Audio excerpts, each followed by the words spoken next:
우리 주님을 사랑하시는 분만 아멘 하십시다. 네, 아멘.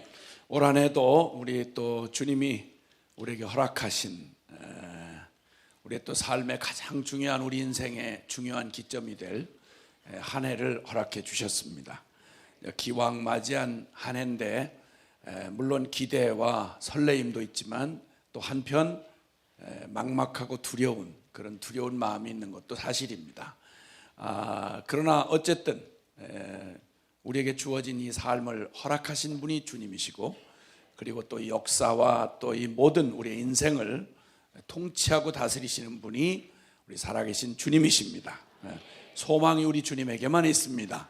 그래서 오늘도 그 주님을 주목하고 또 사모하는 또 저와 여러분 모두에게 하나님의 하늘로부터 오는 하나님의 음성을 들려주시고, 또 그분의 성령으로 우리의 영혼을 다시 한번 일깨워 주셔서 힘을 주셔서 세월에 치이는 자가 아니라 이 세상을 사로잡고 그리고 승리하는 역사의 히스토리 메이커가 되는 그런 하나님의 축복이 있기를 바랍니다.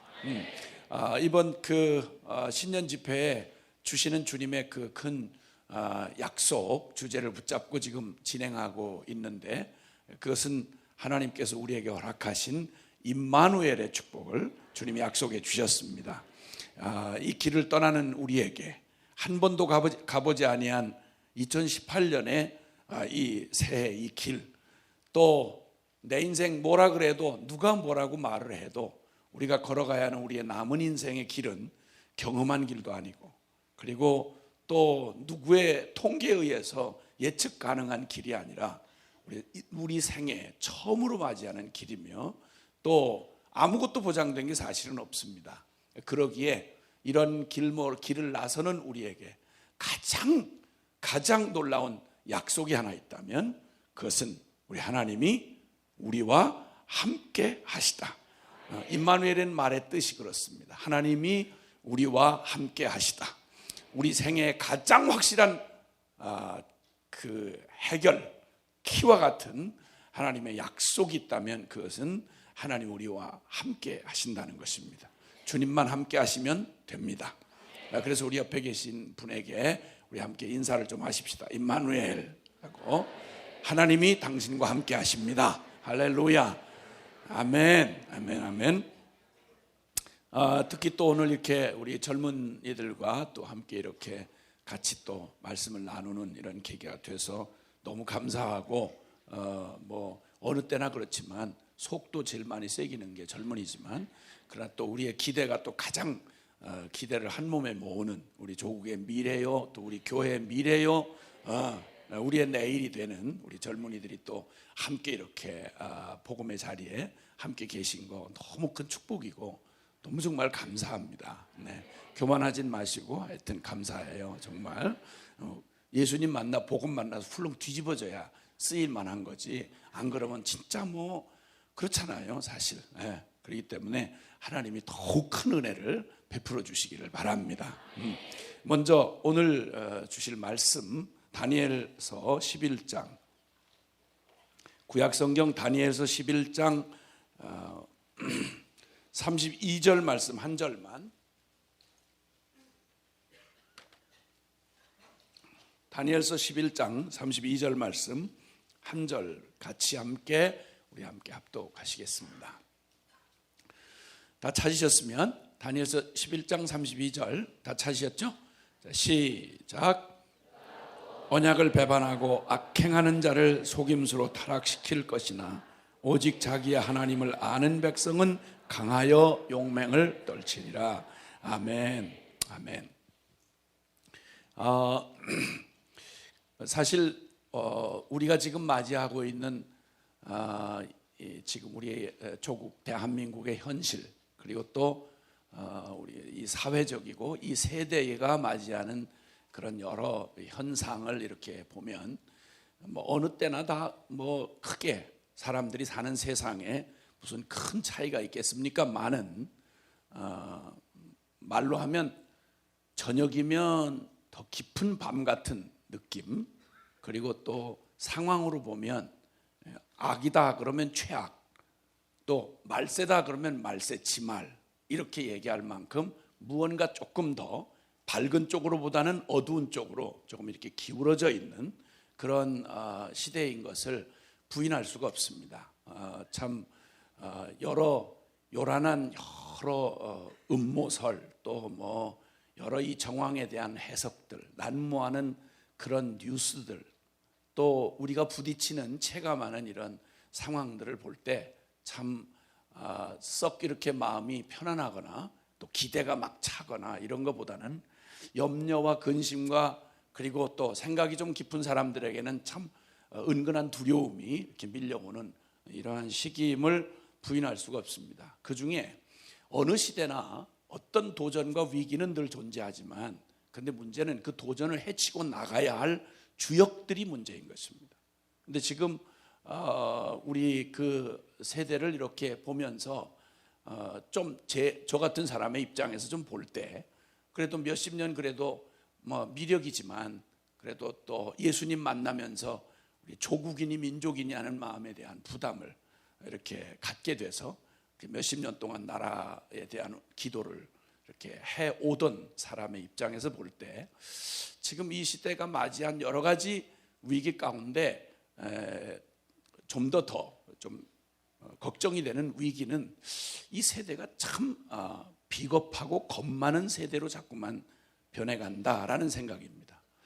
요즘에 뭐 헬조선이라는 말 많이 하잖아요, 그렇죠? 우리 젊은이들도 그렇고 뭐 대한민국 사람들이 뻑하면 입을 띄었다 그러면 헬조선 무슨 말인가 하니 지옥 같은 조선이다 이런 말이에요. 못 살겠다. 뭐 나라 이게 나라냐 하는 이런 아주 조소 섞인 그 다른 나라 사람이 그런 말을 하면 이해가 되겠는데 대한민국 사람이 그래요. 그러니까 아주 그런데다가 뭐 금수저 흑수저 뭐 저 자식은 금수저고 나는 뭐 흑수저고 또 뭐 갑질을 해야 된다 이런 말이 아주 사회에 공공연하게 지금 막 이렇게 아주 팽배해 있습니다. 생각 표현이란 말은 말을 한다는 말은 그게 생각을 자꾸 형성하게 돼 있고 그 생각은 사람들의 가치를 결정하게 돼 있습니다.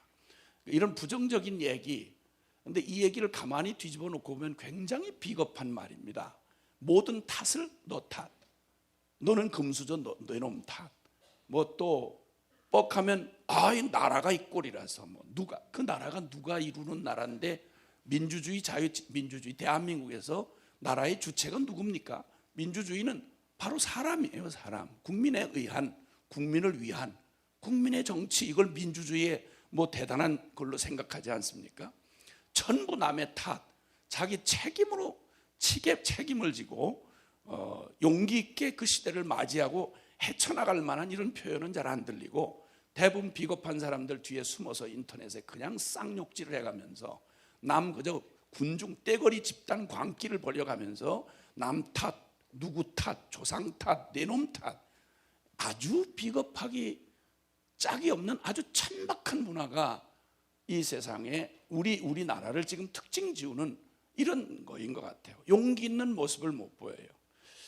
한참 뭐 이러니 저러니 해도 인생 다 해봐야 인생인데 그래도 젊은 날에는 다른 건 다 몰라도 그래도 젊은 날에는 그래도 이상이 있을 수 있잖아요. 아직은 그렇게 무슨 기성세대처럼 무슨 처자식 때문에 그냥 월급 벌어 간신히 입에 밥칠이나 하는 그런 두려워 떠는 기성세대가 아니고 젊은 날에 가지고 있는 게 뭐겠어요. 뭐 경험이 있어, 무슨 뭐 재산이 있어, 솔직한 말로 젊은 날에 가지고 있다면 그래도 뭔가 옳다고 하는 일에 그 젊음의 패기를 가지고 용기 있게 도전해 볼 수 있어야 되겠는데 오늘날 젊은이들의 모습이 이게 너무 유약하기 짝이 없어 보이고 비겁하기 짝이 없어요. 용기가 없어 보이는 거다 이 말입니다. 이 모든 상황에 대해서 좀 창조적이고 그리고 좀 도전적인 이런 걸 가지고 나중에 실패할 값에 뭘 그렇게 실패를 두려워할 게 있겠냔 말이죠. 그리고 기왕 우리가 짐승이 아니고 사람으로 태어났는데 사람답게 한번 살아보는 이상 한번 품고 한번 이 도도한 이 세대의 모든 이 풍조를 한번 도전해서 부딪혀볼 만한 용기를 못 가져보고 다 매년 직장 걱정, 밥거리 걱정, 애를 안 낳는 이유도 아니 애 낳는 게 무슨 경제 상황 따져서 애 낳습니까? 언제부터 이렇게 비겁해져 가지고 날마다 먹고 사는 거 계산 통박, 고작 대학 다녀봐야 간신히 그거 무슨 왜 대학을 가는지 그거 따서 뭐 하겠다는 건지 다 해봐야 직장 하나, 직장 못 얻을 확률이 적어지니까 그냥 겁에 질린 비겁한 모습들, 이게 도대체 우리의 미래를 짊어지고 갈 우리의 다음 세대들인가? 부모는 용기 있습니까? 그저 고작 춥고 배고픈 시절에 잘 살아보자 하고 한번 허리띠 졸라매고 돈 벌고 악착같이 살아남아서 그래 이제 좀 살만해졌으면 이제 좀 사람다운 모습을 좀 보여야 될 거 아니겠어요? 기성세대라고 나이 먹은 사람들 하는 짓 보면 또 저를 포함해서 뭐 이렇게 찌질하게 고작 눈에 그 돈푼이나 생긴 거 가지고 죄나 짓고 돌아다니고 밥술이나 떠먹고 어디 놀러 갈 생각이나 하고 내일도 미래도 없는 그저 천박한 세속의 가치를 가지고 자식들한테도 뭔가 한번 당당하게 사람으로 살면서 사람답게 사는 일에 대하여 고민해 보게 하고 옳다고 하는 일에 도전해 보게 하고 이렇게 못하고 매냥 밥벌이 걱정이나 하고 앉아있는 이 유약하고 짝이 없는 이 세대, 그게 참 비겁한 세대다, 이런 생각이 좀 들어요. 용기와 객기가 다르다는 것쯤은 아시죠? 객기하고 용기가 달라요. 제가 한번 어느 집회를 갔는데 그 집회를 마쳤는데 어떤 이렇게 깍두기 머리를 하고 그리고 새카만, 이상하게 그분들은 새카만 양복을 좋아해요. 그래서 새카만 양복은 떡대가 이런 젊은이들이 쫙 한 열댓 명 늘어서고 그 중에 한 사람이 그냥 봐도 보수처럼 보이는 사람인데 그 사람이 어떻게 그런 사람들이 단체로 집회에 참석을 했어요. 제가 하는 부흥회에.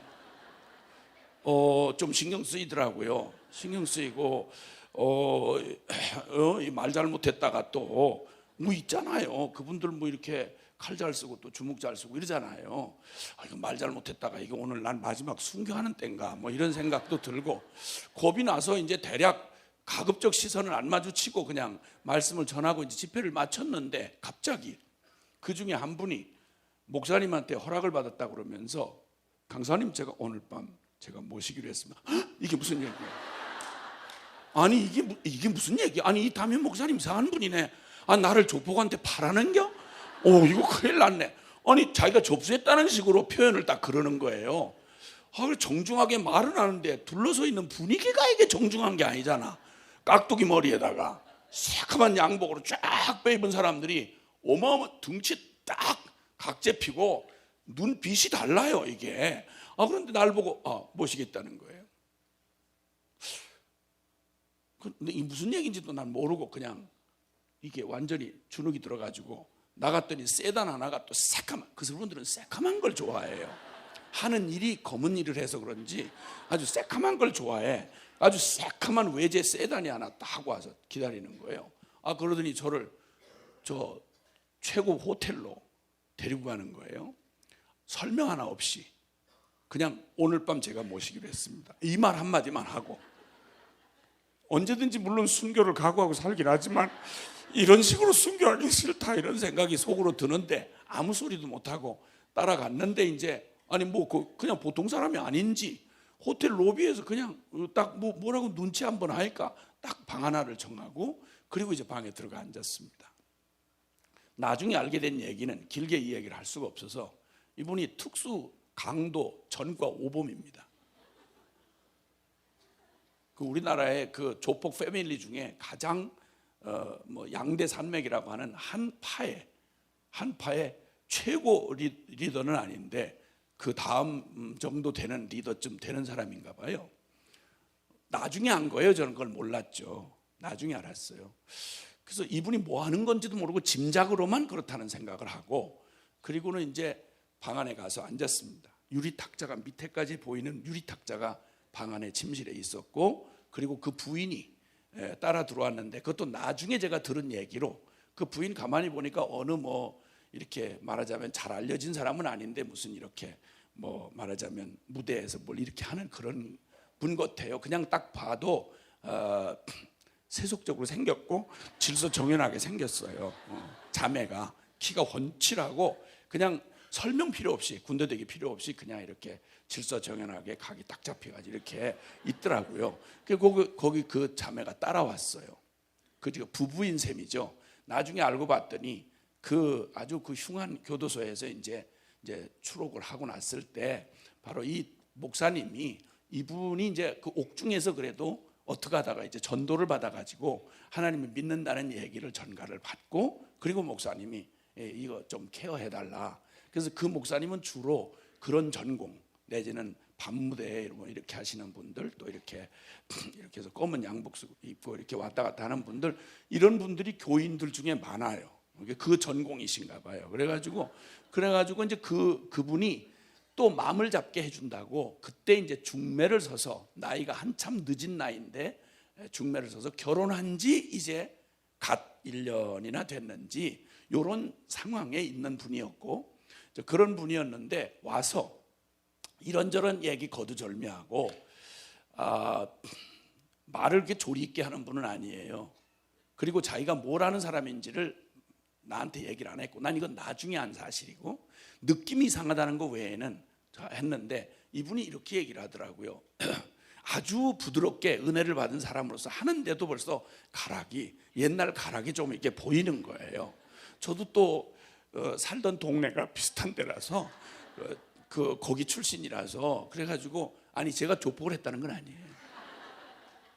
전혀 오해하지 마세요. 이것도 얘기 잘못 듣고 어떤 분들은 강사 소개를 하는데 날 보고 내가 우리 아버지가 고급 술집 사장님이었다 이랬더니 고급 술집을 운영하시던 분이 오늘날 선교사가 돼서 여기에 오셨습니다. 뭐 이러고 얘기를 이런 식으로 해요. 이런 식으로. 그 사람들이 제가 오늘 밤 한 얘기도 여러분한테 물어보면 이상한 식으로 얘기를 또 전달할 거예요. 우리 애들 5이라고 그랬더니 또 어떤 분은 자기 상상으로 은혜를 받아가지고 강사 소개를 하는데 오늘날 이렇게 사람들 진실한 신앙인을 찾아보기 어려울 때 사랑의 사도님을 오늘 모셨습니다.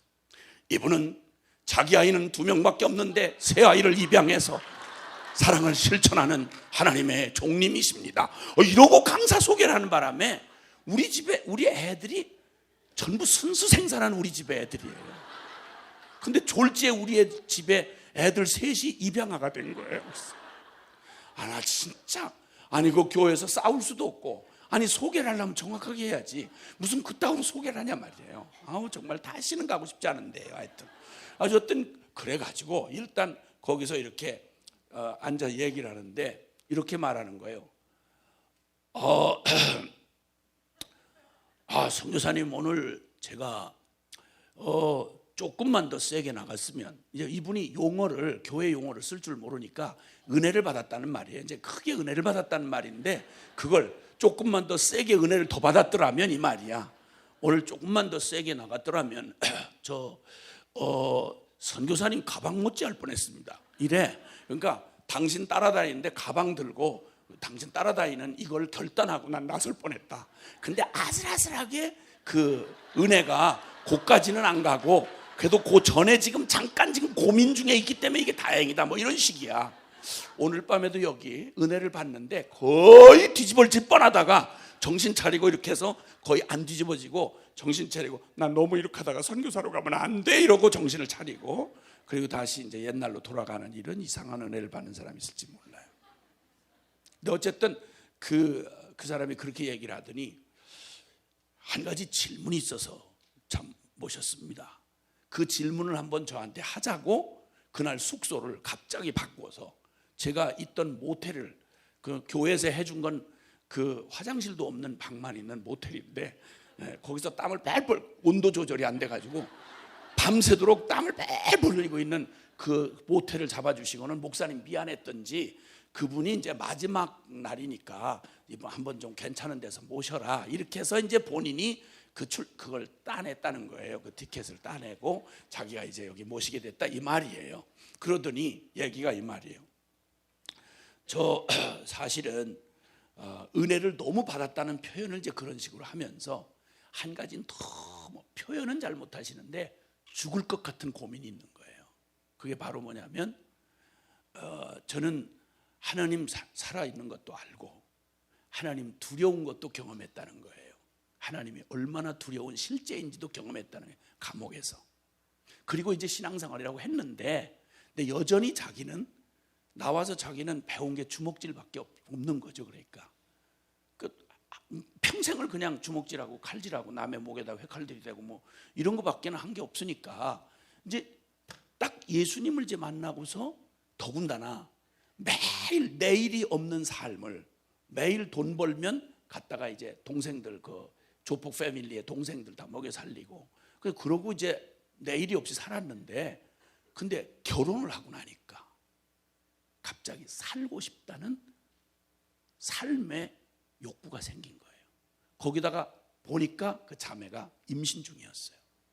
결혼하고 아이를 갖게 된 거예요. 비로소 그 거친 세상에서 살면서 내일 없이 살다가 날마다 죽음을 초청하면서 살다가 갑자기 정상적인 삶을 한번 딱 갖고 나니까 나 좀 살고 싶다.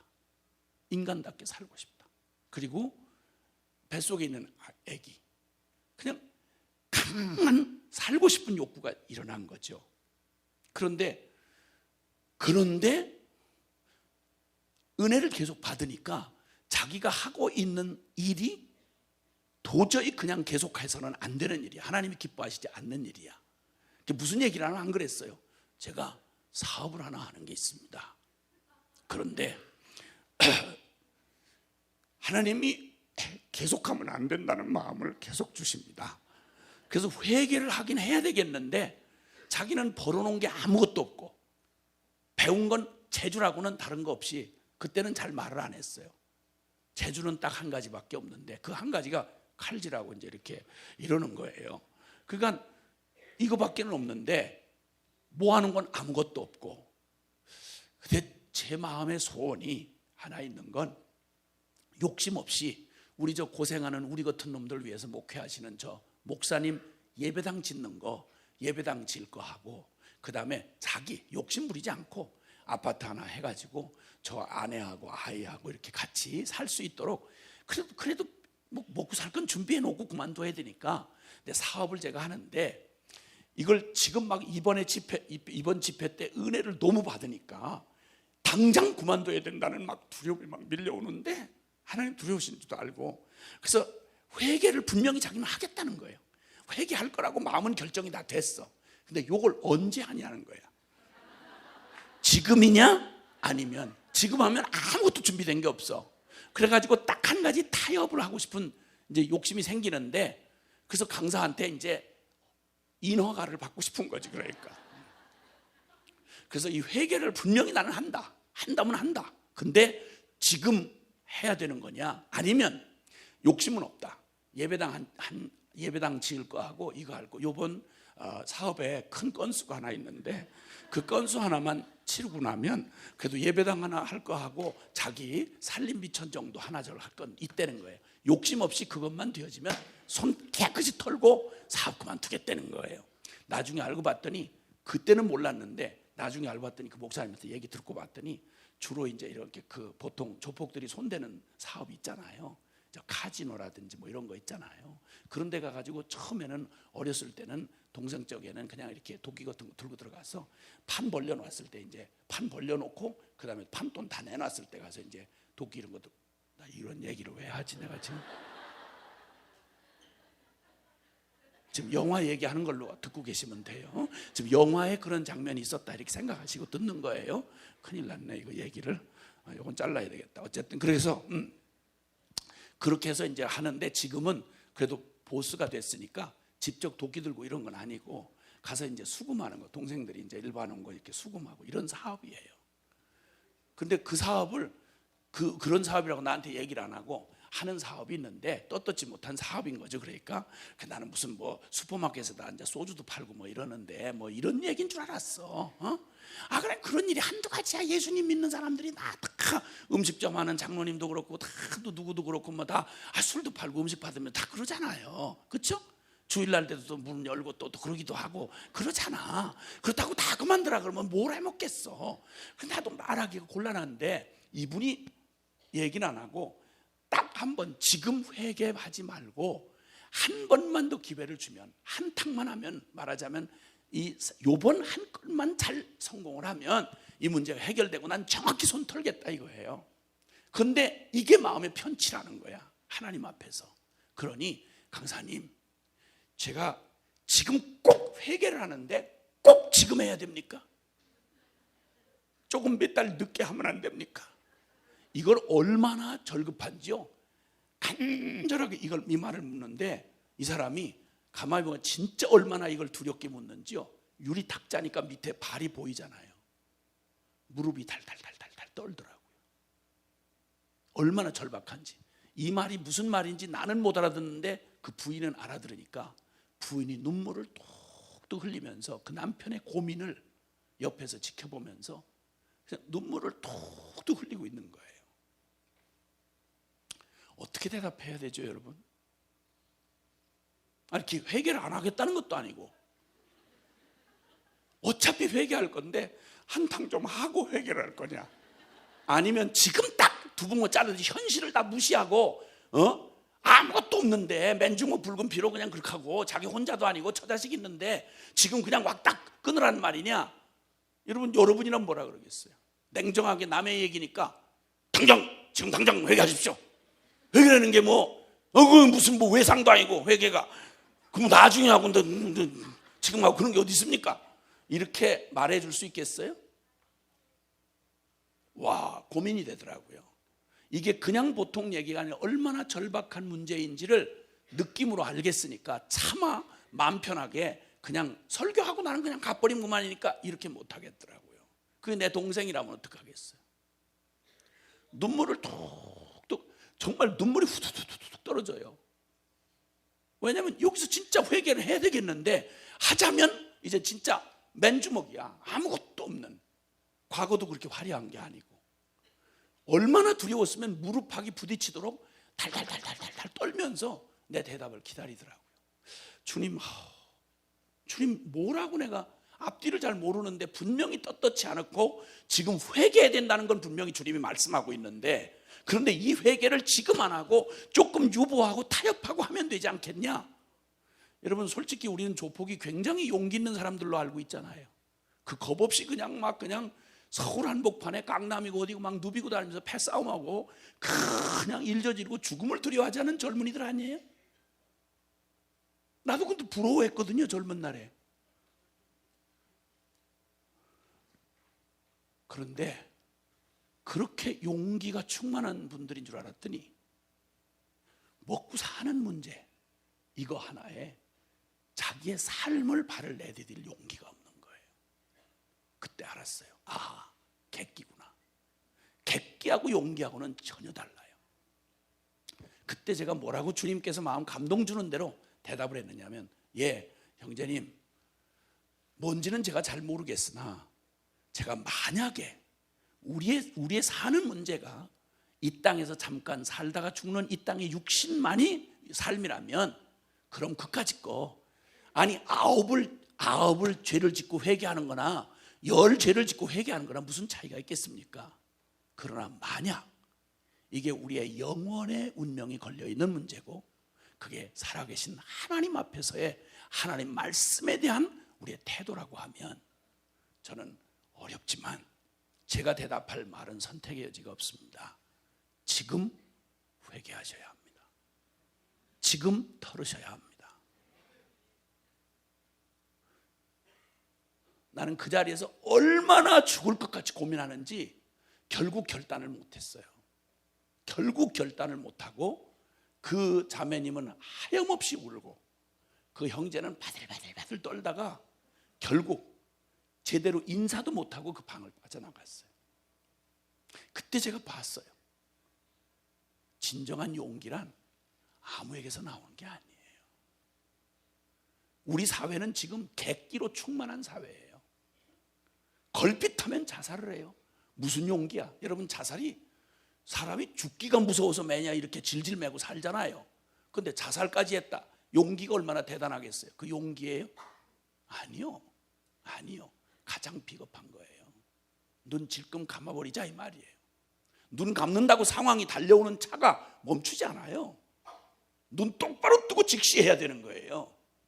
이 가공할 만한 위협이 지금 이 마지막 이 세기를 그대로 막 압박해오고, 거대한 이런 조직의 전 지구촌적인 압박이 이렇게 밀려올 때, 이때 사람들은 대부분 노예 근성을 발휘해요. 두려워서 눈치 봐가면서 그냥 이리저리 떠밀려 다니면서 어떻게 하면 이 목숨 연명하나, 이걸 노리고 바로 이 어둠의 세력들이 우리를 그렇게 농락하는 거예요. 여기서 맞서서 설 수 있는 용기를 가진 자가 여러분 인간 의지로는 불가능해요. 객기는 충만해요. 익명성이라고 하는 것 때문에 인터넷 뒤에서 가진 정의로운 말처럼 가진 쌍욕질을 해가면서 겁 없이 욕지거리라고 막 인신공격하고, 뭐 누구도 대상이 관계없어요. 개독교라는 말을 뭐 거침없이 그 주둥이 터져 있는 동안 그냥 쏟아내고, 하나님의 이름에 대해서 가진 불경건하고 악독한 이게 막 인터넷상을 아주 널브러뜨리고 있어요. 웬 정의로운 국민이 대한민국에 그렇게 많습니까? 근데 현장에 안 나서요. 겁이 나니까. 안 보이고 이름 안 밝힌다는 이유 때문에 가진 더럽고 지저분한, 가진 욕지거리, 가진 뭐 정의로운 말 다 쏟아뱉는 가장 비겁한 시대, 객기가 충만한 시대. 젊은이들 보면 그래, 젊은 날에 그래도 무언가 하나 내 삶에 그래도 다는 아닐지라도 한때 젊은 날에 거라 해도 그래도 이상이 있고, 인간이니까 차마 그저 이렇게 비겁하게 이렇게 살다가 목숨이나 때우는 이런 짓은 할 수 없을 거 아니겠어요? 젊은 날에 그런 것 하나 없이 그냥 객기 부리는 짓은 해요. 근데 진정한 용기를 찾아보기 어려운 이때, 여러분 이렇게 이런 위기의 때, 시대적이고 그냥 정말 가공할 만한 세력들의 협박이 밀려오는 이때에 세월의 그 도도한 물결을 거슬러서 옳다고 하는 일에 수많은 사람이 넓은 길로 가고 떼지어서 가고 있을 때, 모든 사람에게 왕따 당하고 홀로 걸어가는 것 같은 길이라 할지라도 진리라고 하면 좁은 길을 선택하고 옳다 하는 진리에 내 삶을, 수많은 조롱과 비웃음 속에서도 옳다 하는 진리에 거기에 내 발을 내디딜 만한 이런 용기, 여러분 이거 그냥 나올 수가 없는 거예요. 우리 내면 있을 수가 없어요. 오늘 본문에 보면 마지막 때가 어떤 모습으로 이렇게 흘러갈 것인지를 여러분 잘 아시는 대로 성경에는 여러분이 두려워하는 미래에 대한, 이 세계와 역사에 대한 미래에 대한 아주 명확한, 여기저기서 무슨 뭐 예언이니 무슨 얘기냐는 많은 말하지만, 미래학자니 뭐 이런 얘기하지만 아니요, 그 많은 얘기들, 그 수많은 화려하고 설득력 있는 일리는 있지만, 여러분 역사는 그렇게 자기들이 원하거나 계산하는 방법으로 흘러가지 않아요. 역사의 주인은 살아계신 주님이세요. 아멘이십니까? 성경의 역사가 지금까지 증언하고 있습니다. 성경은 그래서 구약과 신약이라고 표현하잖아요. 약속의 책이다 이 말이에요. 하나님이 영이신 하나님께서 말씀하시고 그 말씀하신 일을 역사 가운데 그 수많은 온 지구촌이 다 덤벼들어서 이 악한 죄인들이, 아담의 저주받은 죄인들이 길길이 뛰고 하나님을 대적하지만, 주님은 놀랍게도 저는 제 일을 하는 동안 하나님의 이 모든 것들을, 이걸 보통 경륜이라고 말해요. 하나님이 경영하시는 능력입니다.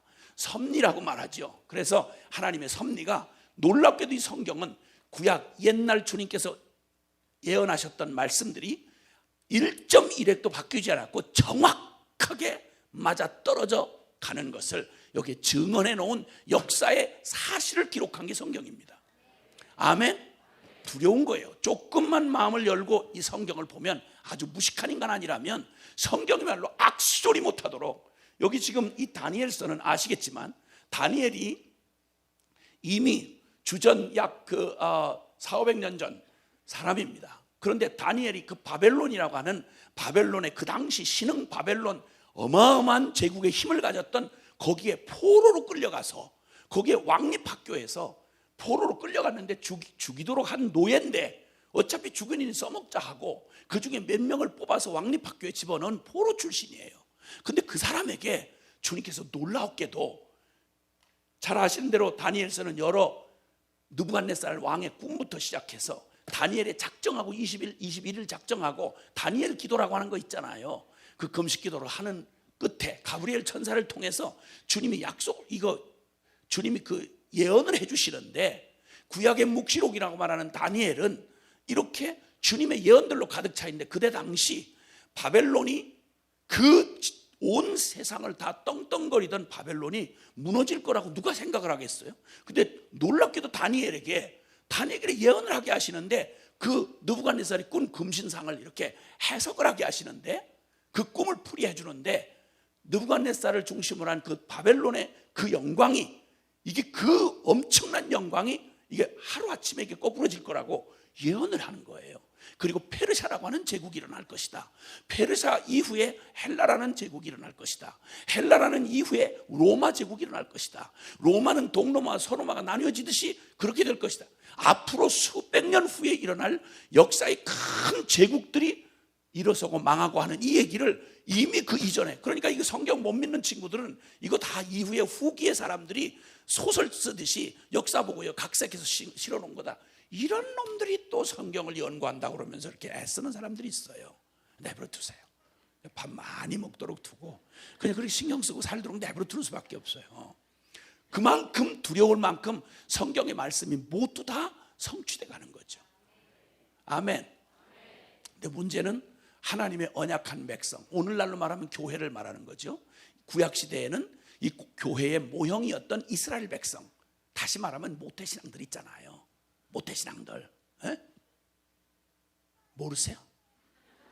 모태신앙들, 성전도 있고 이거 성경도 있고, 그리고 하나님이 직접 기적으로 세워줬는데 가진 악다구니를 쓰다가 하나님의 말씀이 두 가지 중에서 하나는 이 말씀을 순종하면 내가 하나님의 능력과 기적 가운데 내가 이렇게 될 것이고, 순종하면 축복이고, 너 이 말씀을 거절하면 요렇게 저주를 받을 것이다, 심판받을 것이다.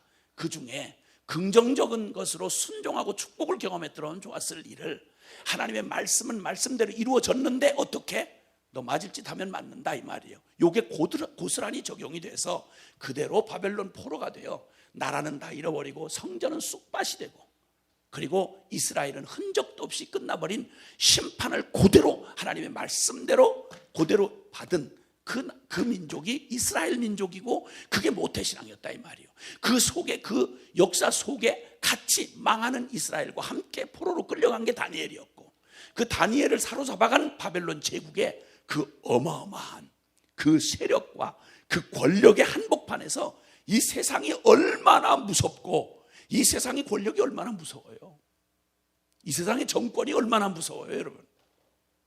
이 세상의 이 조직의 힘이 얼마나 무서워요. 때를 지어서 난리를 치면 그냥 광화문에 이런 이유 저런 이유로 하여튼 가서 난리를 치고 가서 다 떼지어서 막 수십만이 모여서 소리 지르면 법이고 나발이고 다 없어지잖아요. 이 집단의 이 광기의 힘, 이걸 누가 막겠어요? 이걸 누구보다 잘하는 사람이 다니엘이에요. 그런데 다니엘이 하나님의 이 계시를 받으면서 이 수많은 그 엄청난 가공할 만한 힘을 가진 제국들이 이렇게 바뀌어가는 이 제국의 이 틈바구니 속에서, 그럼 저 쥐새끼만큼도 안 보이는 더 다 망한 고집을 세우다 다 찌그러져 망한 이스라엘의 운명은 어떻게 되나? 하나님의 역사의 틈바구니에 껴서 그냥 사라지나? 이게 다니엘의 고민이었어요. 그냥 완전히 죽은 자처럼 완전히 힘을 다 소진하고 계시를 보다 죽을 것 같은 거예요. 이 압도되는 두려움에. 그때 주님께서 그 다니엘에게 이건 피해갈 수 없는 역사의 이 수레바퀴가 돌아가는 동안, 그럼 하나님이 언약하셨던 하나님의 백성, 언약 백성 이스라엘은 이렇게 찌그러지고 말 것이냐?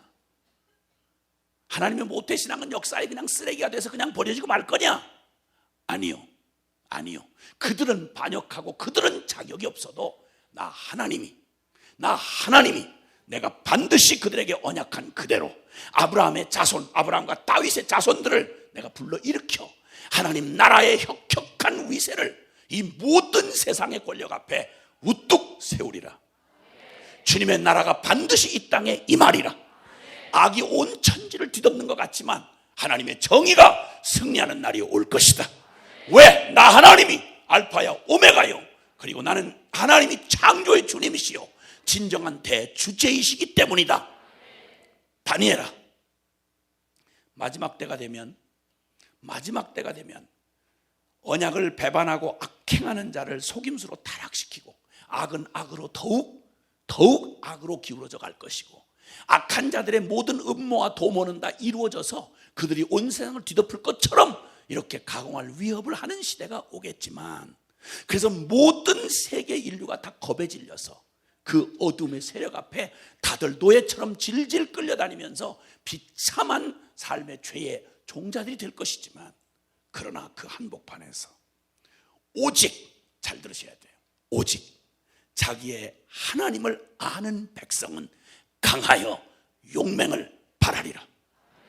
아멘. 아멘.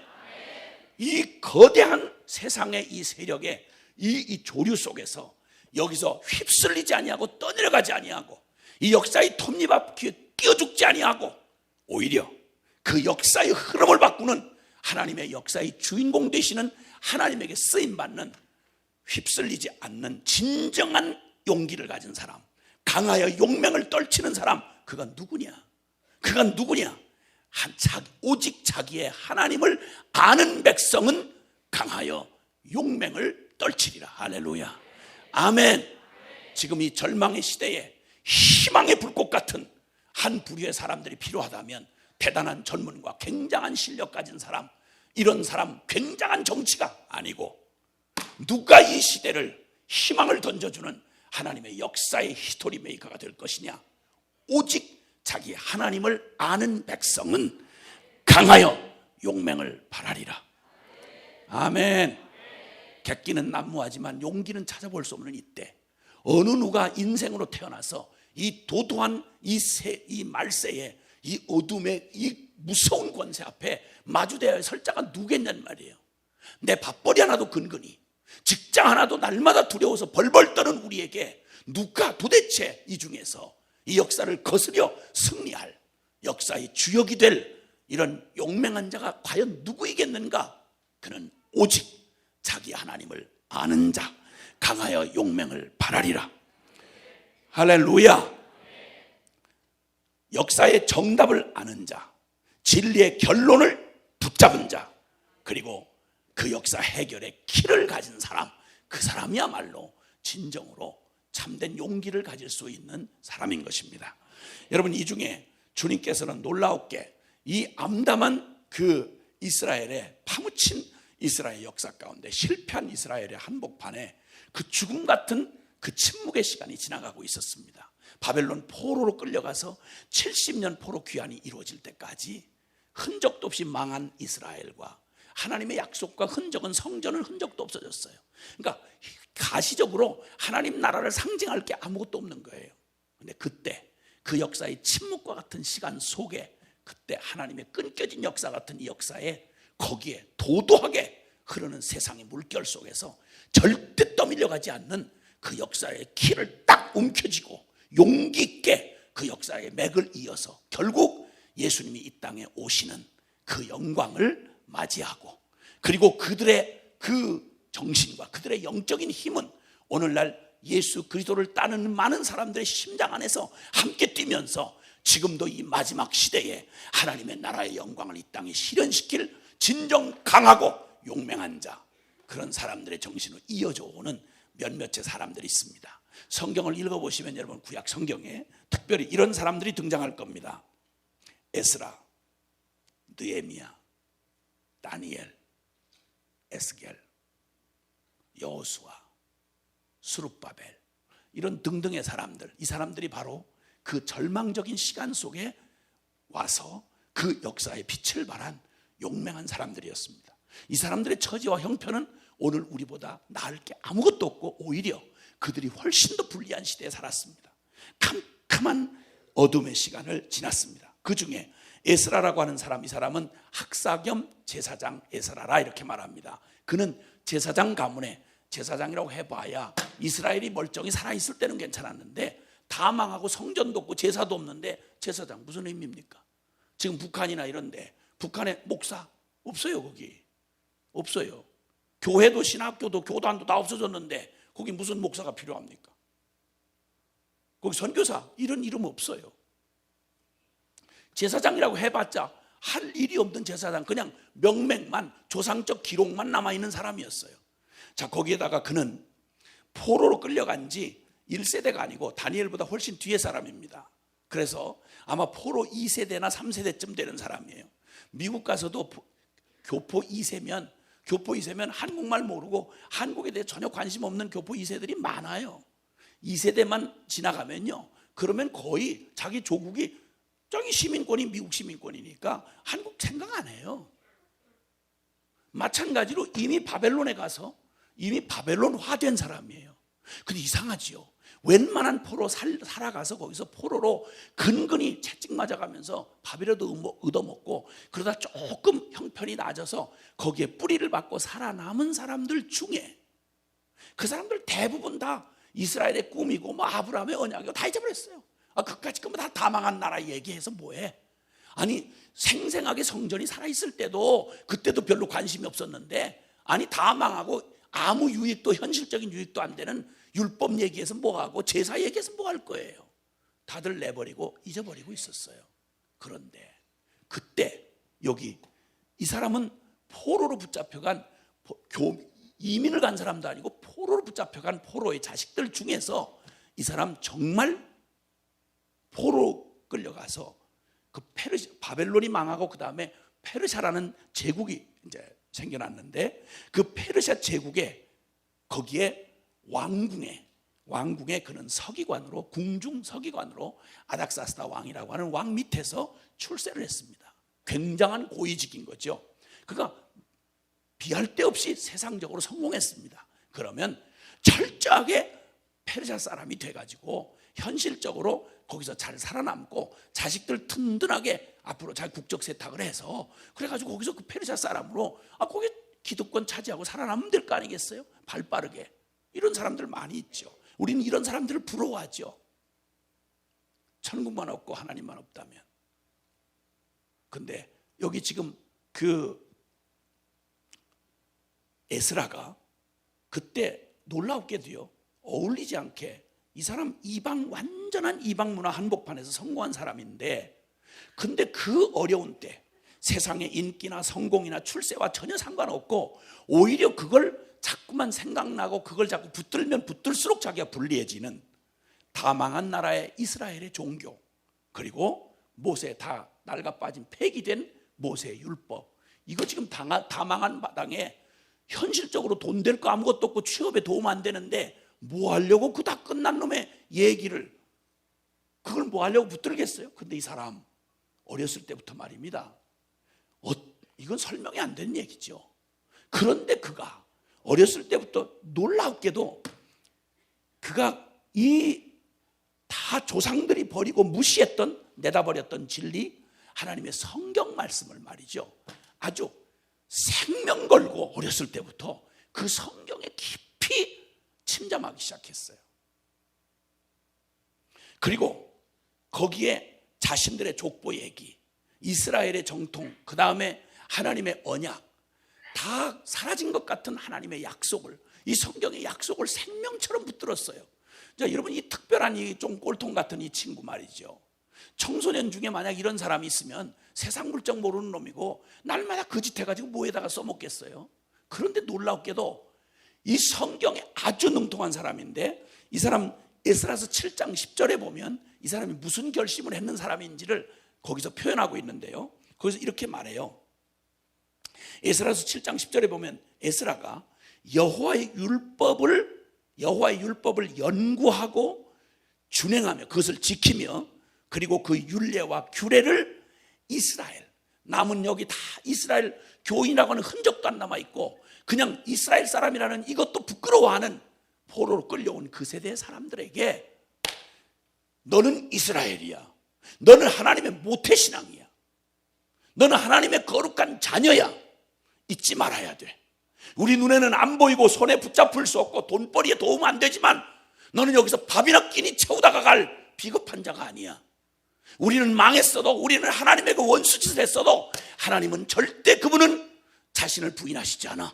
그분의 언약은 영원히 살아있어. 그러니까 역사의 결론은 페르시아의 왕에게 있는 게 아니고 지금 다수의 문화에 있는 게 아니라 하나님의 진리에 있어. 이 진리 붙들어야 살아. 이 진리에 생명 걸어야 돼. 그리고 그 어처구니 없는, 외롭고 정말 외롭고 혹독하게 외로운 그 어리석어 보이는 그 길을 나는 복음을 붙잡고, 나는 영원한 하나님의 말씀을 붙잡고 눈에 보이는 현실에 떠밀려 가지 아니하고, 외롭고 좁아 보이지만 난 이 길 갈 거야. 하나님, 그분은 살아 계셔. 그분의 말씀은 반드시 이루어져. 세상은 지나가고 사람은 변할지라도 하나님의 말씀은 영원히 변함이 없어.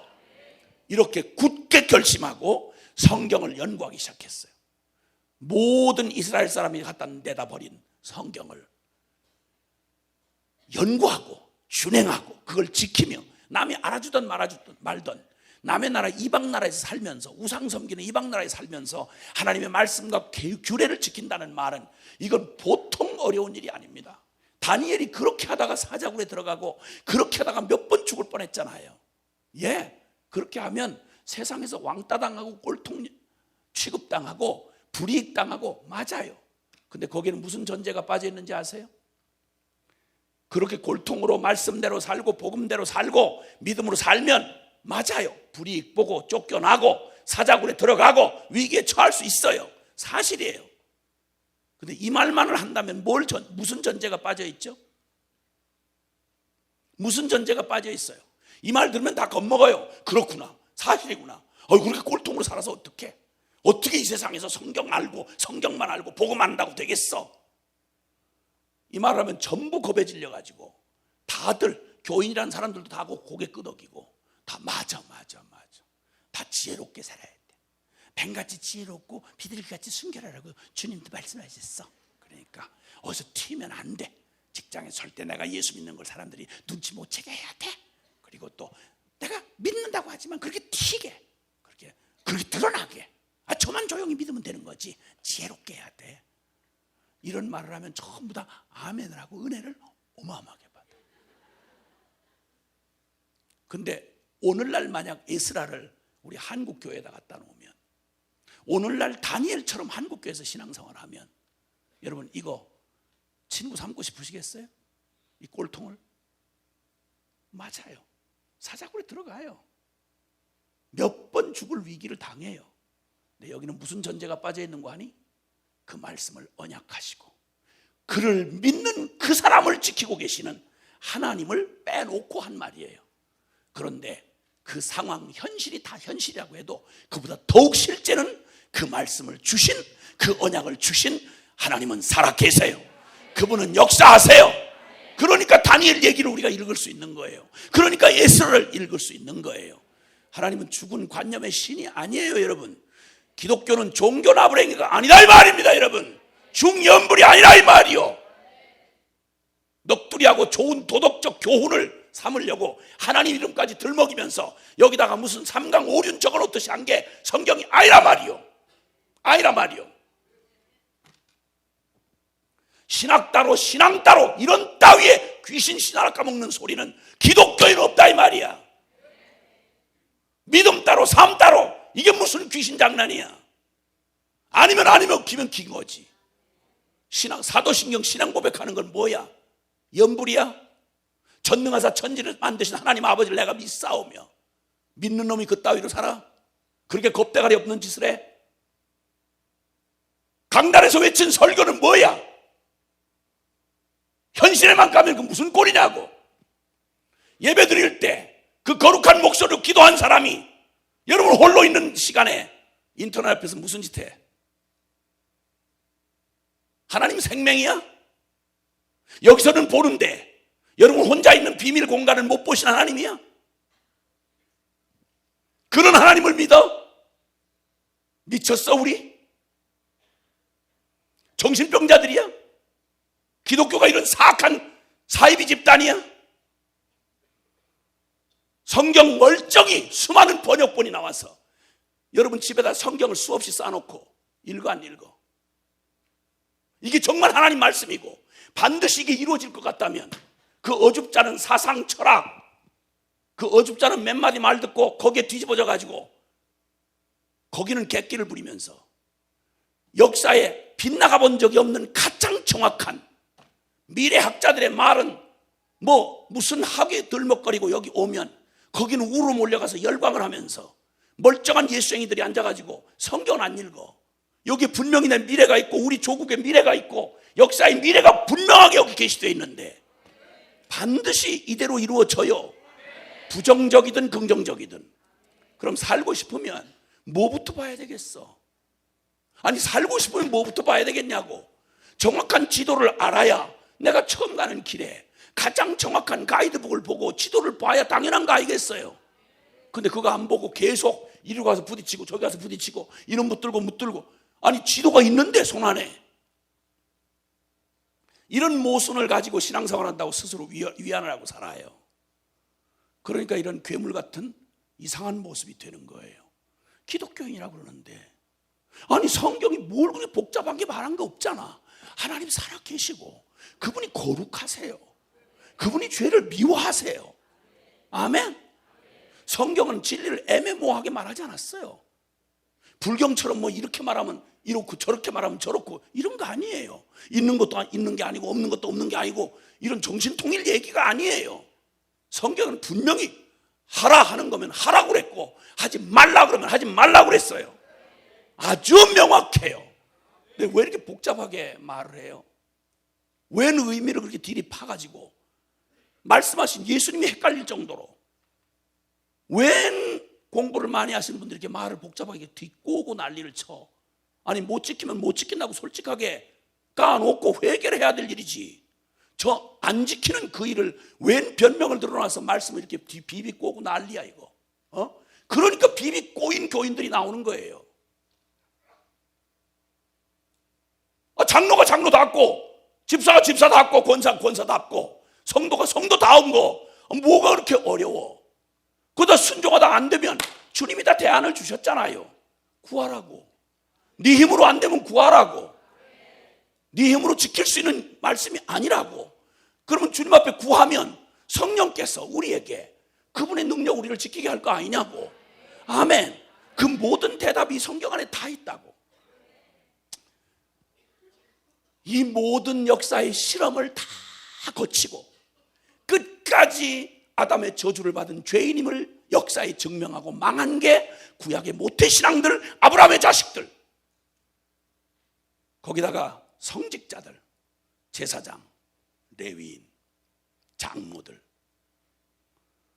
거기다가 세운 왕, 그리고 백성들까지 다 함께 본질상 진노의 자식이었던 이 악착스러운 죄성을 그대로 토해내고 역사에 하나님의 말씀이 얼마나 정확한지를 정확히 증명하고 소리 지르고 죽은 게 바로 역사에 여기 증명들이에요. 이게 조금만 관심을 가지고 성경 읽어보세요 여러분. 이사야, 예레미야, 에스겔, 다니엘 읽어보라고. 세상에 문장 하나 틀리지 않고 그대로 역사에 그대로 이루어졌어. 그러면 그 말은 그대로 우리에게도 그렇게 이루어진단 말이에요. 두렵지 않소 이거? 두렵지 않소? 심판에 대한 말씀만 있는 게 아니라 우리가 그렇게 넘어지고 찌그러진 뒤에 우리를 회복시키시는 말씀도 있다 이 말이야. 그러니까 에스라가 그 세상에 뛰어난, 여러분 고대 페르시아 학문 같으면 굉장했습니다 여러분. 그 당시 세계 최고였어요. 근데 거기서 그 수많은 철학과 그런 사상들을 이미 섭렵했던 사람입니다. 그럼에도 불구하고 비교할 수 없는 진리가 살아계신 하나님의 말씀 성경인 줄 확신한 거예요. 그런데 지금 미션 대학, 미션 스쿨에서 성경 가르치나요? 혹시 여기 미션 대학 다니시는 분들 있으면 성경 가르칩니까? 복음 가르칩니까?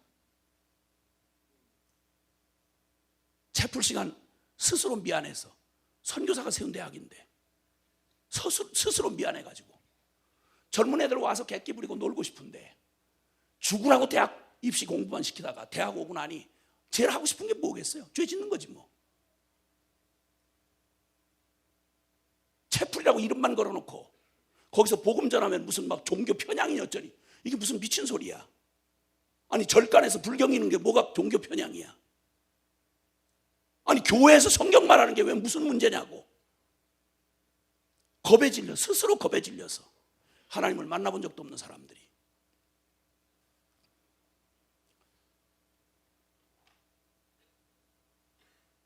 채플 시간에 복음을 들을 수가 없다고 한 청년이, 대학생 하나가 교목실에다가 문제 제기를 했어요. 나 똑같은 실력 가지고 좋은 대학 들어갈 수 있는데 이 대학을 굳이 온 건, 난 이 대학에 복음이 있다고 선교사가 세운 학교라고 해서 왔다고. 1년 내내 채플을 참석해봤는데 복음을 한 번도 전하는 걸 못 들어봤다고.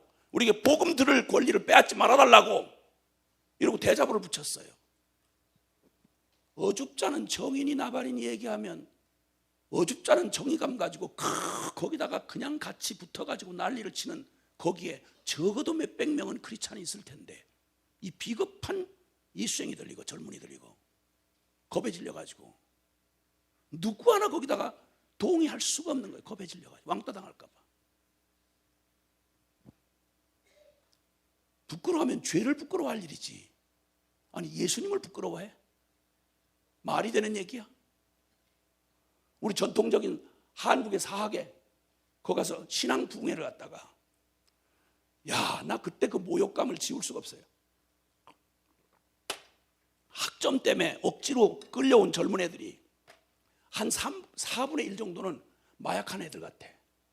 그냥 눈 딱 감고 신앙 부흥회 쭈그리고 앉아가지고 눈 딱 감고 손으로 바닥을 이렇게 쓸면서 물러가라 이거야. 아, 짜증난다 이거, 당신 물러가라 이거야. 뭐 이런 식이야. 애들 다 술 처먹고 마약한 애들 같아. 한 4분의 1 눈도 안 뜨고 이 어금니 딱 어금 묶고. 내가 분명히 교목실에서 듣고 들어갔거든요. 그 애들 수천 명 중에 적어도 3분의 1이 자기가 크리스찬이라고 표시를 하고 들어온 거예요. 근데 찬양팀이 앞에서 눈물겨서 못 보겠어요. 예배 인도하는 찬양팀이 눈물겨서 주님을 사랑하는 분만 뭐 이러십니다. 1시간을 난리를 무대에서만 혼자 하는데 그 수많은 학생 중에서 입을 열어서 아멘 소리 한 번 하는 놈 못 봤고 찬송 한 번 한 줄을 따라하는 놈을 못 봤어요. 야, 내가 얼마나 뒤에서 모욕감이 막 치솟고 그런지 이거 확 때려치라고 확 뒤집어 엎고 싶은 생각에 못 견디겠더라고. 앞에 나가서 그랬어요. 강단에 가서 설교를 할 분위기가 아니니까. 야야야야, 그냥 편하게 자빠져 자라. 자빠져 자라. 너 그러다 허리 다친다. 그래 편히 자빠져 자. 너네 정신 깨고 있어도 너네는 못 알아들어. 왜냐하면 이게 지금 전도 집회가 아니고 신앙 수련회야. 신앙 부흥회. 그럼 이 얘기 신앙 얘기하면 너네 알아들을 수준이 아니야. 그냥 편하게 자빠져 자. 그리고 솔직히 말하는데 너네 애비 같으면, 먹고 산 일에 겁에 질린 기성세대 같으면, 나 같은 기성세대 같으면 학점 때문에 밥그릇 때문에 어쩔 수 없이 여기 나와서 그 비참한 짓 하고 앉아 있겠지만 이건 나이 먹은 살 만큼 산 기성세대가 하는 짓이야. 젊은 놈이 패기밖에 더 있어? 너네 경험이 있어? 뭐 지식 있어? 기껏 해봐야 대학 들어가는 거. 이게 무슨 비참한 짓이야. 박차고 나가 인마. 그까짓 거 학점 거 빵꾸 나면 어때? 너 아니라고 확신 있으면 나가라고. 왜 여기 이렇게 쭈그리고 앉았느냐고. 그리고 그 다음에 너네는 뭐 얘기할 그거 없으니까 편안하게 하고, 여기 3분의 1이 크리스찬이라는 이름 내가 듣고 왔다. 왜 찬송 못하냐? 왜 아멘 못해? 내가 한번 톡 까놓고 물어보자. 야, 너 같은 놈들을 예수님이 부끄러워하셔야 맞냐? 아니면 너가 예수님을 부끄러워해야 맞냐? 상식으로 생각할 때 생각해봐라. 아니 너 같은 놈들을 주님이 부끄러워해야 맞는 말이지, 너네가 예수님 부끄러워한다는 말이 맞냐 이게? 쥐죽은듯이 조용한 거예요. 조용해야지. 왜냐면 말이 맞으니까. 맞죠? 누가 누구를 부끄러워해야 돼? 누가? 근데 우리 지금 무슨 꼴이에요? 우리 교회가 복음을 부끄러워하는 교회 아니야. 성경책 하나 들고 다니는 거, 더럽고 난잡한 그 형편없는 찌그러진 잡지나 뭐 이런 건 들고 다니는 건 괜찮은데 성경책 들고 다니는 건 부끄러워서 들고 다닐 수 있어야지.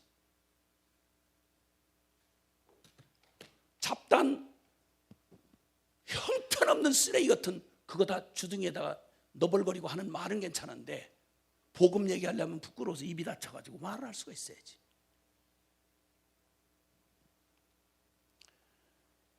여러분, 그보다 우리하고 비교할 수가 없는 다 망한, 다 끝장난, 그것도 포로로 끌려가서 다 잊혀진 성경, 다 내다버린 성경, 흔적도 없는 하나님의 백성, 눈에 보이는 하나님 나라에 아무것도 손에 잡히는 게 없는 그때에 페르사 궁전에서 그 천에 하나 만에 하나 근근히 얻은 그 출세한 그 자리, 그게 다 목숨이 걸려 있을 텐데, 여러분, 그때 그는 어리지만 결론을 알았어요. 이 모든 화려하고 이 큰 것들 다 지나가고 시들어진다는 거 알았어요. 사람은 풀과 같고 그 영광은 풀의 꽃과 같아서 눈에 보이고 만져지고 이렇게 주물럭거릴 수 있는 건 다 사라지고 다 바뀌어가지만, 그러나 영원히 변하지 않는 거, 이건 영원하신 하나님의 진리다.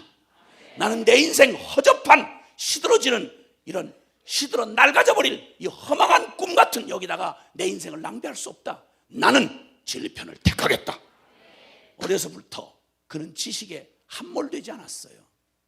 성경에 담겨진 이 진리에 목숨 걸었어요. 그리고 당당하게 궁중에 있으면서도 왕 앞에서도 여호와의 이름을 말하는 일에 전혀 둘러 말하지 않고 숨기거나 부끄러워하지 않았어요. 왕에게 나아가 말할 때 그는 왕보다 더하신 하나님에 대하여 당당하게 얘기했어요. 그리고 그는 그 어려운 때 그는 특징이 있는데, 하나는 성경에 정통한 사람이었어요. 두 번째는 하나님 나라에 대한 열정과 헌신이 있는 사람이었어요. 저는 이거 보고 싶은 거예요. 저는 이걸 보고 싶어요. 어차피 세상은 어느 때나 지금이 제일 어렵다, 아니요, 늘 시대마다 그런 얘기 해왔어요. 어려운 건 항상 어렵고 앞으로도 더 이 땅에 유토피아 생기지 않아요. 이 땅에 낙원이 이루어지지 않아요. 성경은 요한계시를 통해 분명히 말했어요. 날이 가면 갈수록 악은 더욱 악으로 드러날 것이고, 아멘. 마지막 발악을 하는 역사의 마지막 어둠의 세력이 발악을 하는 참 두렵고 암울한 때가 올 것에 대해서 성경은 숨기지 않았어요. 공산주의들의 사기치는 유토피아라는 건 이 땅에 존재하지 않아요. 있을 수가 없어요. 성경도 그렇게 말 안 했고 역사도 이미 증명했어요.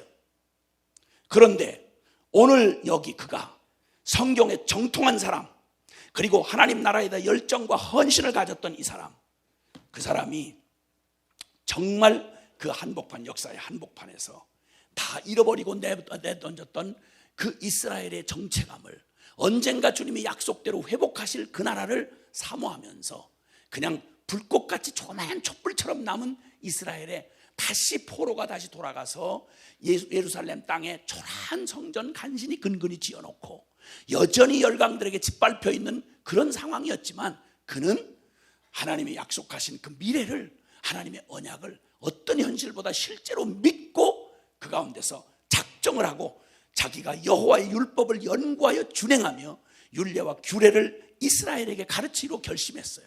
그가 자기 조국을 위한 헌신, 자기 이스라엘 하나님 나라에 대한 그 열정으로 그가 선택한 일은 정치운동하는 게 아니었어요. 사회개혁하자고 막 혈기 부리고 쫓아나가지 않았어요. 뭐 한지 아세요?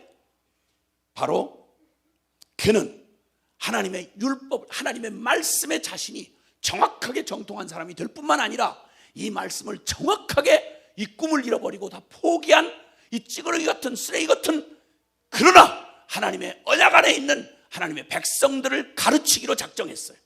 율법과 복음에 정통한 사람들을 세우는 것, 이것이 바로 이후 이 역사에 하나님의 나라의 제목이 되어 자라나서 이 역사의 운명을 바꿀 하나님의 키가 된다는 사실을 누구보다 분명히 확신했어요. 이 세대에 바로 자기와 같은, 에스라와 같은 그런 사람들, 성경에 정통하고 복음에 아주 분명하게 붙들리고 하나님 나라에 대한 열정과 헌신을 가진 사람들, 이 사람들을 세우기로 작정을 하고, 그리고 그는 주저없이 자기에게 오는 모든 기회를 다 활용해서 그는 할 수 있는 한 그는 자신의 이 결심한 말을 그대로 실행했어요. 하나님이 에스라를 축복하셨어요. 아멘.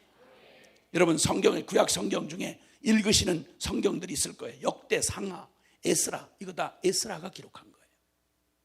역사를 다시 한번 끊어진 이스라엘 역사를 아담 때부터 다시 복원해서 그걸 그대로 그들이 저버리고 모태신앙들이 다 짓밟아버린 하나님의 거룩한 영광의 언약의 역사를 다시 한번 다 정리를 하고, 그리고 자기들의 정통성을 다시 한번 회복하며 이 땅에 남겨오신 하나님의 백성은 우리는 실패하고 반역했어도 하나님은 그의 약속을 결코 변하지 아니하시고 지금도 하나님의 남은 자들을 통해서 오직 하나님만을 두려워하고 세상을 무서워하지 않는 하나님의 사람들을 통해서 주님 반드시 이 땅에 메시아를 보내실 것이고 하나님의 나라를, 온 세상을 바꾸는 복음의 역사를 이루어 가실 것이다. 이게 주전 400여 년 전, 450여 년 전에 그 막막한 역사의 한복판에 서서 미래를 내다보았던 하나님의 약속을 붙들었던 에스라의 선택이었습니다. 그런데 오늘 우리는 그가 예언한 바로 예언의 성취의 현장의 주인공이 돼서 여기 앉아 있습니다. 누가 극동쪽 대한민국 여기 은둔의 나라, 숨겨져 있는 이 나라에 어떻게 복음이 이렇게 도착을 해서 이렇게 복음이 꽃피우고 선교사 파송순위 2위 국가가 될 줄을 누가 알았겠습니까, 여러분? 아시아에서 가장 저항적이고 무슬림보다도 더 복음을 받아들이기 어려웠던 불가능한 조선 땅이, 여러분 이 땅이 아시아에서 가장 복음화율이, 복음주의 기독교인들이 가장 강한 나라가 되었습니다. 할렐루야!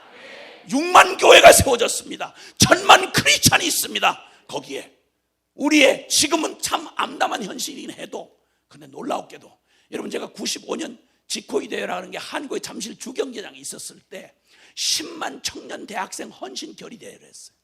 전 세계 4천여 지도자, 기독교 지도자들이 모여서 잠실 주경기장에서 하루 종일 부슬비가 내리던 그때 모든 기독교 지도자들이 95년 그때 이제는 한국이 선교의 주역의 나라가 돼야 된다 이러고 그들의 바톤을 넘겨주던 그날 10만 청년 대학생이 수만 명이 온 세상의 만국기를 손에 들고 각 나라의 국기를 들고 자신들의 우리 통일과 온 세계 복음화를 위해서 자신들을 드리겠다는 수많은 청년들이 퍼포먼스를 하면서 각 나라의 국기를 들고 운동장을 와 하면서 그냥 잠실 주경기장을 메우던 그 감격의 그날, 지금은 선교사가 다 되어서 자라난 저희 아이들과 함께 손에 손을 잡고 부슬비 맞아가면서 몇 시간을 서서 감격에 가슴이 벅차서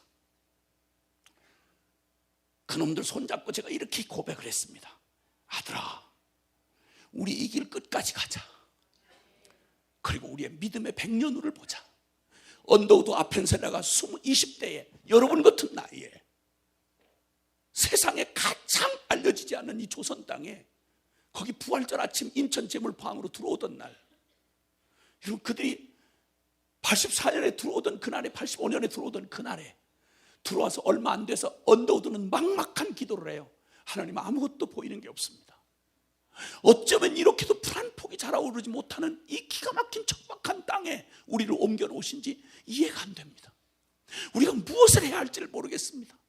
체면에 있는 대로 찌들려버린 남자들, 조선 남자들의 속셈이 보이질 않습니다. 여기다가 늘 얼굴에 너울을 쓰고 가마를 타고 다니는 조선 여자들의 얼굴을 언제나 볼 수 있을지 막막합니다. 서양 귀신 양귀자라고 이렇게 손가락질하고 조롱하고 문을 열어주지 않는 이 사람들에게 어떻게 이 복음이 전해야 될지 우리가 할 일을 모르겠습니다. 그러나 믿음은 바라는 것들의 실상이라고 말씀하신 주님 우리의 믿음의 100년 후를 바라봅니다. 주여 우리의 순종을 써주시옵소서. 언더우드 초기 기도문이 지금도 우리에게 전달돼 내려옵니다. 그들의 믿음의 100년 후를 바라보고 그 젊음을 이 땅에 바치고 죽었습니다. 그런데 지금 저와 여러분이 그 열매가 되어 여기 이렇게 있습니다. 하나님 살아계십니다. 하나님 살아계십니다. 아멘. 아멘. 아멘. 아멘. 할렐루야. 주님. 아멘. 아멘.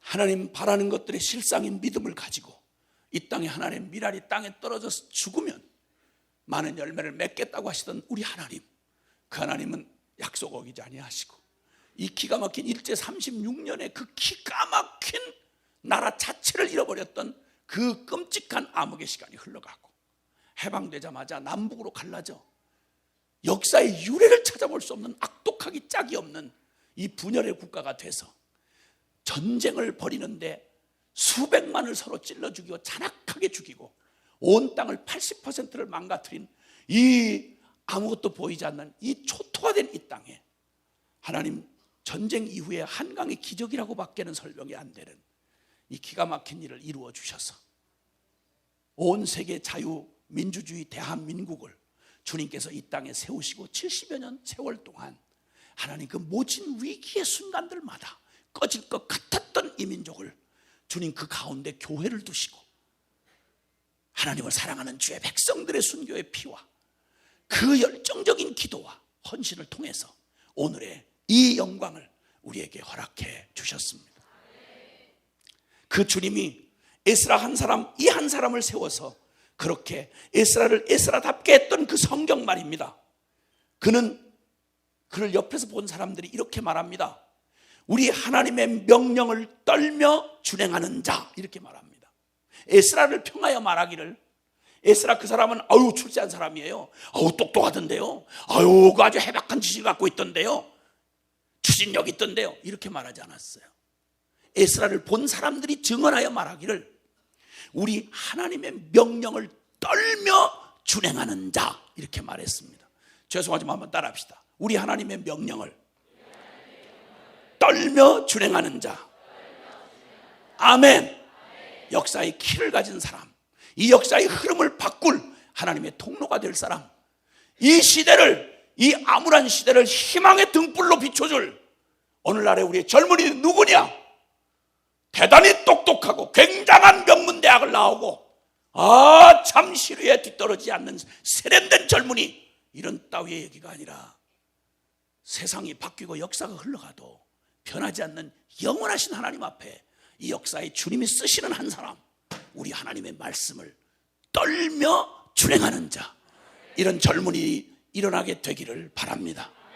오 하나님, 비겁하고 비열한 밥줄에 매달려서 질질 매는 젊은 날의 정욕을 이기지 못해서 여기저기 시뻘겋게 충혈된 눈 가지고 인터넷에 뒤지고 돌아다니는 이 비참하기 짝이 없는, 나이는 젊은데 애늙은이처럼 한 번도 도전해보지 못하는 이런 비겁한 자들이 아닌 살아계신 하나님을 떨며 두려워하여 그 말씀에 운명을 걸고 떨며 준행하는 젊은이들, 이들을 통해서 하나님은 그분의 하나님 되심을 드러내실 것입니다.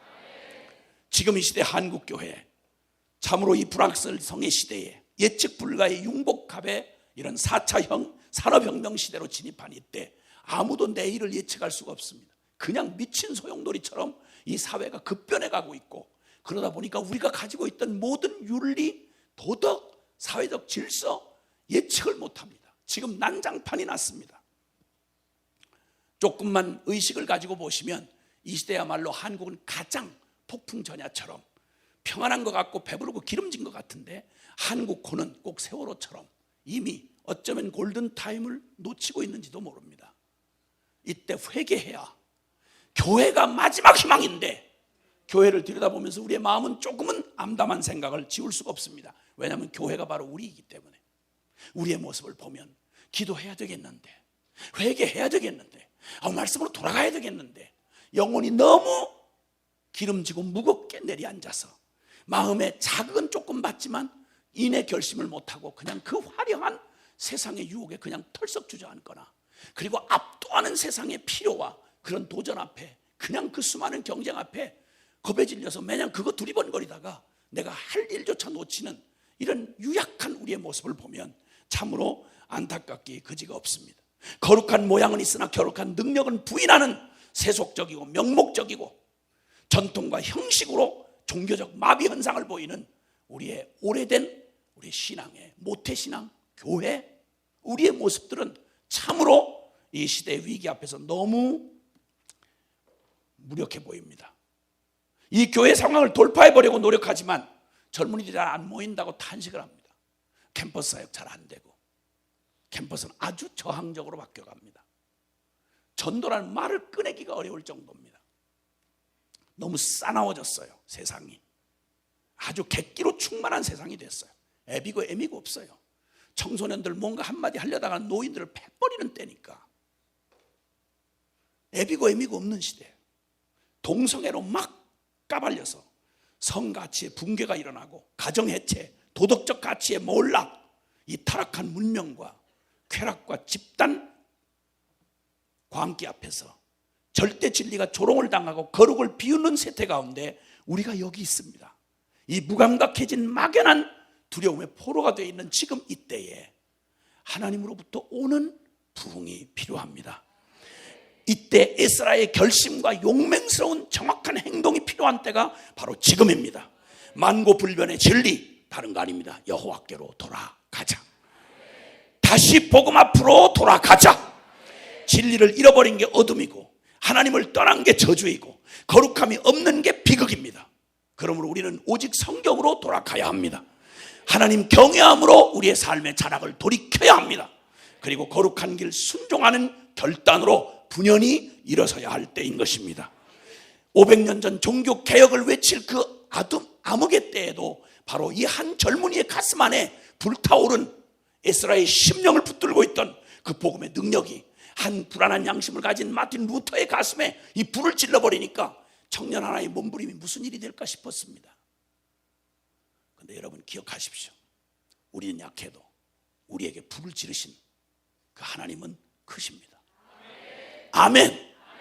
이번 우리 청년 수련회도 마찬가지지만 하나님께서 여러분 중에 단 몇 분이라도 정말 주님의 에스라의 심령으로 여러분의 영혼을 일으키시고, 그리고 이제는 다른 모든 것 두리번거리며 쭈밋거리며 이렇게 주저거리는 우리의 삶의 태도 자리를 박차고 일어나서 우리의 해답과 결론인 바로 이 진리 앞으로 돌아가는, 우린 복음에서 너무 멀리 떠나와 있지는 않은지 우리를 돌아보고, 복음 없는 신학, 복음 없는 예배, 복음 없는 설교, 복음 없는 성령, 그래서 복음에 무지하고 복음을 무시하고 복음에 무관했던 우리의 삶의 자리를 이제 현상 진단하고 큰일 났구나, 썩은 뚜껑을 지금 밟고 있구나 하는 사실을 깨닫고 이제 단호한 결단을 하면서 이제 에스라와 같은 우리 하나님의 율법을 연구하고 준행하여 율법과 규례를 가르치기로 결심하였더라. 하나님의 사람, 하나님을 떨며 하나님의 말씀을 준행하는 사람들로 일어서면, 그러면 하나님의 영광의 역사를 보게 될 것입니다. 5년 전 저는 하나님 앞에서 이 사실 앞에 주님 앞에 도전을 받고 나서 수많은 부담과 이거 어떻게 해야 이 조국의 운명을 바꾸나, 어떻게 우리가 무슨 일을 할 수 있나 그러던 중에 이 말씀을 그냥 한번 문자대로 순종해보자. 근데 우리가 얼마나 믿음에서 유약한지, 마땅히 당연히 그렇게 해야 할 일을 에스라는 그 상황 속에서도 이 결단을 실행했는데, 이렇게 믿음 좋다는 일생을 바쳤다는 선교사인 우리가 어쩜 이렇게 겁에 질려 있는지 저희 모습을 보고 깜짝 놀랐습니다. 많은 고민 끝에 그리고 드디어 결단했습니다. 바로 이 에스라 같은 사람을, 이 다니엘 같은 사람을 역사 한복판에 세우는 것, 그게 바로 우리 민족을 사랑하는 길이고 이 역사를 바꾸는 길이고 열방을 구원하는 하나님의 지혜구나 하는 사실에 확신을 가지고 순종을 해서 이제 헤브론 선교대학까지 세웠습니다. 그리고 이제 말 그대로 복음만 전문가, 세상의 수많은 종류의 영역에 전문가들이 수없이 일어나고, 대학이 얼마나 많은 대학이 있는데 미용대학, 치킨대학, 없는 대학이 없더라고요. 대학이 그것도 다 대학이라고 할 수 있는 모든 과목으로 만들어서 다 하더라고요. 근데 왜 정작 이렇게 복음에, 온통 복음에 그냥 꽉 짜면 복음만 나올 이런 복음의 전문가들, 하나님 말씀의 전문가들을 세우는 이 일에는 우리가 겁을 내고, 걸핏하면 신학 그러면서도 가서 신학 그러면 왜 이렇게 겁에 질려서 말씀에 정통한 사람, 말씀에 운명 건 사람을 세우는 일에 왜 그렇게 겁이 많아? 웬 대학이 그렇게도 많은데 이런 전문 대학은 없는가? 그래서 정말 말 그대로 예수님이 제자 세웠듯이 12제자 중에 어떤 전문가도 안 세웠더라고요. 다 해봐야 비린내는 어부들 불러다가 그 중에 머리 좀 쓰던 가룟 유다는, 펜대 굴리던 바론 유다는 팔아먹고 그냥 돈 30냥에 은 30냥에 예수님 팔아먹고 배신자로 죽었고, 나머지 다 해봤자 별 볼 일 없는 사람들인데 딱 하나 특징이 있었어요. 구약으로 말하면 떨며 하나님의 말씀을 준행하는 자, 신약적인 말로 말하면 오직 나는 죽고 예수만 전부가 된 사람, 꽉 짜면 복음만 나올 사람, 이 사람 12제자를 이 역사를 변화시킬, 이 역사의 주역들로 삼으셔서 12제자를 이 땅에 남겨놓으시고 주님 아무 부담 없이 그냥 가셨어요. 이 허접한 사람들 통해서 무슨 일이 일어날까? 여러분 기억하십시오. 이 12제자로 갈릴리 저 변방에서 그 형편없는 식민지, 로마의 식민지 속국인 갈릴리 변방에서 예수님하고 3년 반 함께 살았다는 이것 외에 아무것도 없는 그들에게 성령이 임하시니까 아는 건 예수님밖에 없어서 온 열방을 돌아다니면서 그냥 대강 살아왔던 인생들, 이게 다인 줄 알고 살았던 그들에게 예수님이 복음이라고 선포하고 예수님처럼 살아가는 거예요. 예수님처럼 원수를 사랑하고 예수님처럼 섬기고 예수님처럼 초월하여 이 세상의 썩은 재물에 마음 뺏기지 아니하고 주님의 영광에 사로잡혀 살아가는 거예요. 보다가 사람들이 다 넋없이 사는 사람들인 줄 알았는데 제자들의 모습을 보고 충격을 받는 거야. 당신들 뭐야? 우리가 똑같은 죄인인데 어떻게 이 사람 당신들은 거룩하게 살 수 있어? 이렇게 절망적인 순간에 어떻게 소망을 말하냐고. 어떻게 남들 다 안 보면 다 죄 짓는데 당신들은 어떻게 보이지 않는 하나님 앞에서 어떻게 그렇게 거룩한 삶을 사냐고. 그게 뭐냐고 물으면 십자가 예수 그리스도의 복음을 증언하는 거예요. 그러면 이방인들이 뒤집어지는 거예요. 안디옥 교회가 생기고 저기 아시아에서 그리고 유럽으로 그리고 그 모든 복음이 폭발적인 능력으로 사람들을 뒤집고 역사를 바꾸다가 드디어 오늘 우리에게까지 왔어요. 나라라고 생긴 데는 복음이 안 들어간 데가 없어요. 주님이 하셨습니다. 주님은 12제자만 남겨놓으시면 됐습니다. 저는 이 시대에 그런 젊은이들을 보고 싶습니다. 용기 있게 하나님 앞에 에스라처럼 이 세상에서 누구도 거들떠 보지 않는 용도 폐기된 것 같은 성경을 딱 붙들고 하나님 영광의 그 주님을 복음의 전문가가 돼서 그가 세울 때 하나님께서 그를 하나님의 역사의 중심에 세우시고 세상에 허접한 인간들 다 화려하게 빛깔내고 간 인간들 다 먹다 죽고 끝난 인생들 그 가운데 영원히 사라지지 않는 역사의 위인들로 하나님이 쓰셨던 사람들, 그들은 다른 게 아니었습니다. 떨며 하나님의 말씀을 준행하는 자, 신약적인 표현으로 말하면 예수가 전부가 된 사람들, 그 복음으로 이 성경의 전문가가 좀 일어났으면 좋겠어요. 아멘. 특히 우리 모두가 다 정신 연령은 다 젊지 않습니까? 갈렙 형님처럼 나는 지금도 나이가 85세로 돼. 45년 전이나 지금이나 동일하니 저 헤브론 산지를 내게 주옵소서. 85세 젊은이 몸만 조금 쫄쫄할 뿐이지 정신은 아주 저는 거기에 비하면 아직은 어려요. 유치부예요. 유치부. 주님과 함께 달려나갈 하나님의 사람들, 우리 주님 편에 서기를 원하시는 분만 아멘합시다. 역사에 그냥 밥이나 얻어먹다가 치여서 가는 이런 보편적 삶을 거부하고 주님과 함께 죽으면 다시 사는 십자가 부활의 증인이 되어 주님과 함께 이 역사를 일궈가는 하나님의 사람이 되기를 원하시는 분만 아멘합시다. 할렐루야. 우리 주님 앞에 두 손을 좀 드십시다.